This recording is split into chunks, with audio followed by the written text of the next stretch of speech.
keluarga Allah yang diberkati Tuhan. Hari ini kita akan bersama-sama merenungkan kebenaran firman Tuhan yang diambil dari Renungan Harian Living Stone Bethel Area edisi 6 Juli 2022 dengan judul Jangan Salah Paham Ya. Dalam 2 Timotius 1 ayat 7 dikatakan, sebab Allah memberikan kepada kita bukan roh ketakutan, melainkan roh yang membangkitkan kekuatan, kasih, dan ketertiban. Dalam menjalani kehidupan, ada kalanya kita menjadi lemah karena berbagai macam persoalan dan tantangan yang kita hadapi. Mungkin ada yang merasakan kehidupan rohaninya semakin redup, semangat melayani menjadi hilang, dan lain sebagainya. Ketika kita menghadapi masalah, ada juga anak Tuhan yang kemudian merasa kecewa kepada Tuhan dan salah paham dengan Tuhan.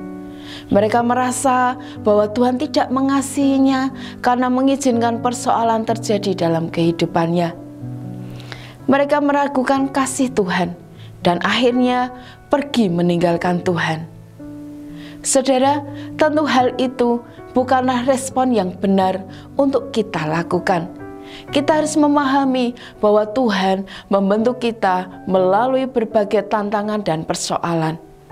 Contohnya adalah Rasul Paulus yang dibentuk Tuhan melalui berbagai kesukaran dan penderitaan dan penolakan dalam pelayanannya. Namun, meskipun Paulus mengalami berbagai penderitaan, ia tidak mundur dari pelayanannya. Paulus terus semangat melakukan pelayanannya. Ia juga tidak pernah meragukan kasih Tuhan.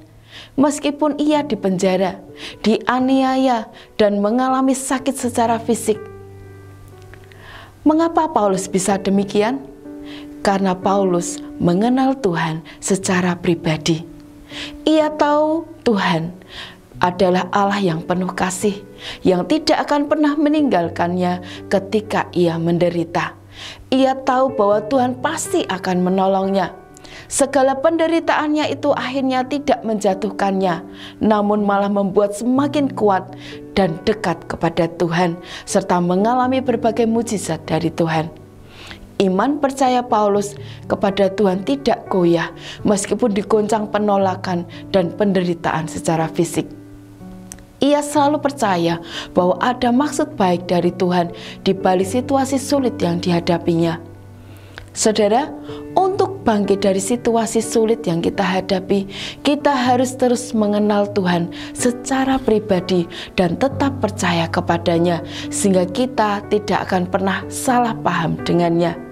Percayalah bahwa melalui berbagai persoalan yang kita hadapi, kita akan bertumbuh semakin kuat di dalam Tuhan dan mengalami mujizat Tuhan dalam hidup kita. Amin buat firman Tuhan. Sudah diberkati atas renungan hari ini. Jangan lupa like, subscribe, dan bagikan juga ke saudara-saudara yang lain. Terima kasih, Tuhan Yesus memberkati.